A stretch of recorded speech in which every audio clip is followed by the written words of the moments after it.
Thursday morning. I'm Dejan Kovacevic of DK Pittsburgh Sports. This is Daily Shot of Pirates. It comes your way bright and early every weekday if you're into football and or hockey. I also offer daily shots of Steelers and Penguins in the same place you found this. And I hope you'll take the time to check those out as well.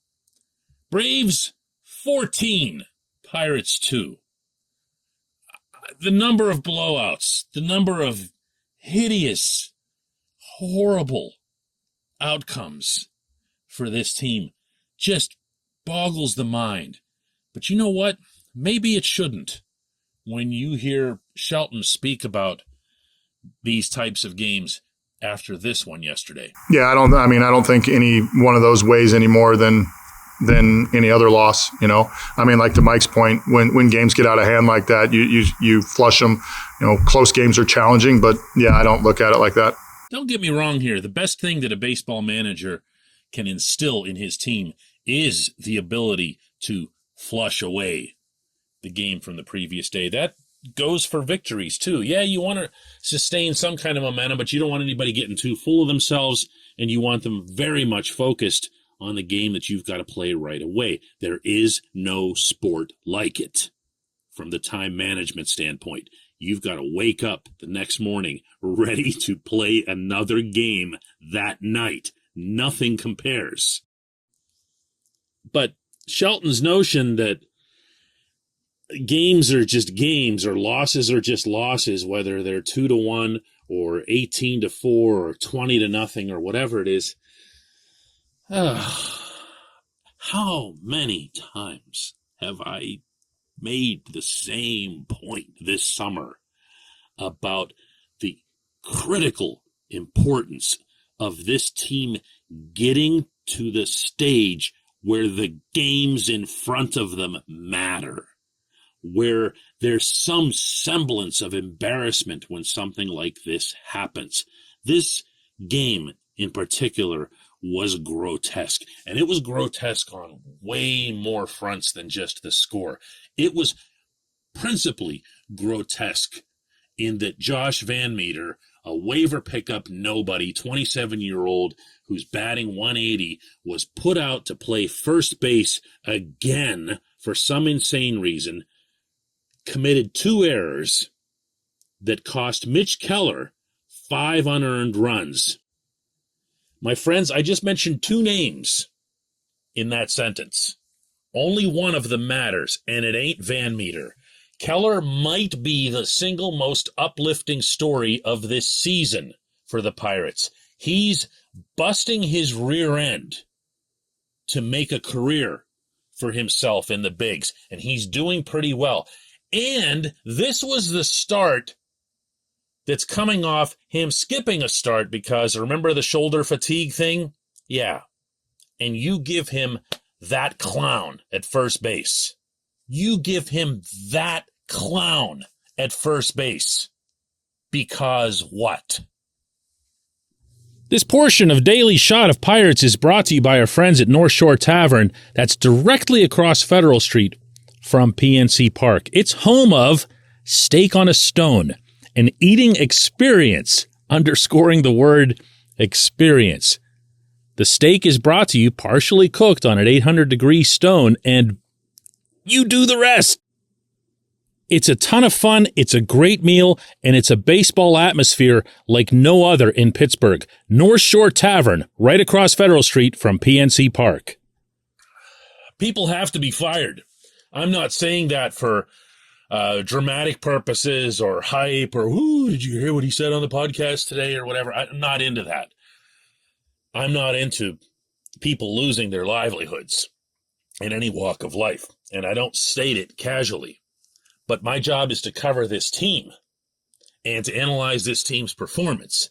And the single most dominant trait of this team right now also happens to be, most unfortunately, the single most dominant trait of the entire organization, and that is regression.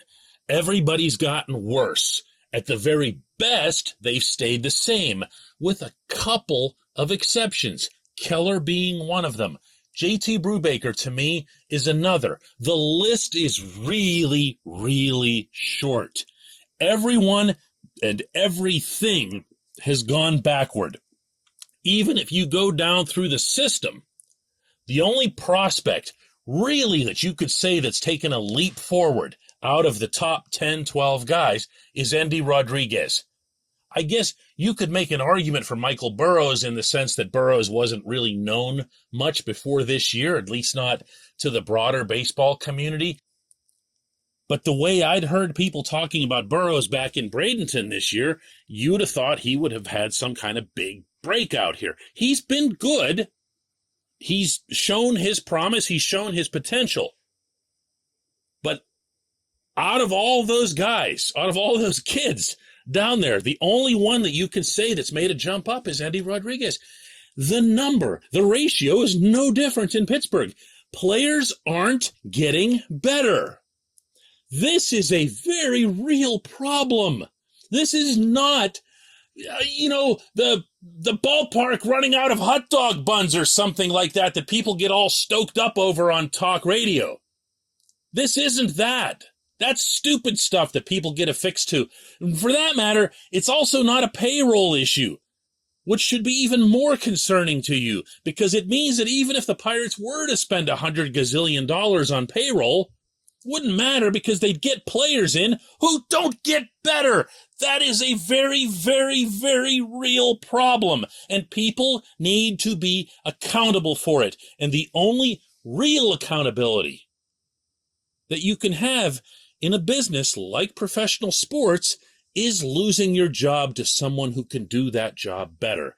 So for Cherington to speak up publicly, as welcome as it was for him to spend that half hour with reporters last week at PNC Park and make clear his stance on a lot of different subjects, he had, frankly, no business assessing these guys 6 weeks out. Have you looked at the Pirates' remaining schedule? Have you looked at who all they're facing, beginning with the Phillies this weekend out there? They're going to lose a lot more than 100 games.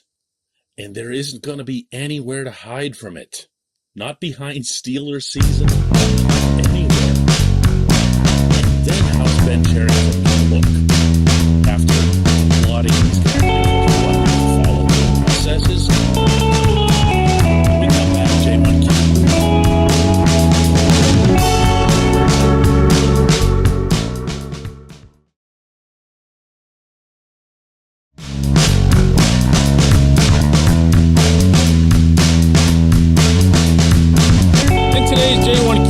From Larry, who asked, what is the reason again that Josh Van Meter is blocking a roster spot from somebody with a future?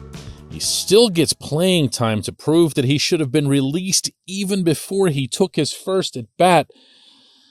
You know, the funny thing, Larry, about the Van Meter subject is that it's the lowest possible hanging fruit. And normally, if you've listened to or read my work over the years, you know that I'm not very much into that. Every team in every sport has a worst player. And that worst player is always the easiest target, usually to no avail. But this one's different because this one is emblematic of something that Ben Cherington's done all summer long, and that's to claim horrifically bad players off the waiver wire. Known horrifically bad players with known horrifically terrible stats. And then to shove them out there again and again and again. And if you think for one split second this is Derek Shelton doing this, you don't understand how the process works. When you acquire a player, when your GM acquires a player and you're the field manager, you play him. You play him because you understand that he was acquired so that the front office could see whatever it is that they need to see. Well, in Van Meter's case, even if you throw aside all of the other, I'm even going to mention their names again because they're finally gone. Even if you throw them all out and you just look at Van Meter and you look at him getting 170 at bats this year and playing just abysmal defense at whatever position you put him at. And you look at his being 27 years old, and you look at his not ever having shown any kind of potential anywhere. And then you add into that he has, over the course of the 2022 season, taken away big league at-bats from players who are younger and who have some potential. Now, you can get into details and arguably even semantics as to whether or not he's blocking somebody, because he's not playing the positions of Travis Swaggerty or Cal Mitchell. Those are outfielders. And the Pirates have not had some abundance of first basemen. But I'm going to throw out one example for you here. And don't dismiss this based purely on AAA stats. Mason Martin has been in Indianapolis. He has struck out a ton. He had a neat start, lots of home runs, the way he's always hit them, and then he fell off a cliff. But he did show that power at different points in the minors, extraordinary power, and the Pirates are going to expose him in the Rule 5 draft this winter. They did it last winter. They'll do it again this winter, certainly because it'll be an easier call. But wouldn't you rather see him, you know what I mean, like for a month or so than this guy? What would be the harm in it? And don't give me 40-man roster, because any 40-man roster that has Van Meter on it is a 40-man roster that has vacancies. Lots of them. I don't like piling on to Van Meter, not just for the reason I cited earlier, but also because it's not his fault. It's not his fault he's a bad major league player. It's not his fault he's being put into major league games, never mind being given major league starts. That's the fault of the general manager. And when you add all of this up and then ask yourself, what in the hell are they doing? What are they doing as an organization? What is the direction here? That's the part that I think, based on the feedback that I get from the public, that's the most frustrating for the fans. It's not that Van Meter stinks. It's that Van Meter keeps getting put back out there, even though he stinks and he's older. And even if he were to hit 350, would have no part of this franchise's future.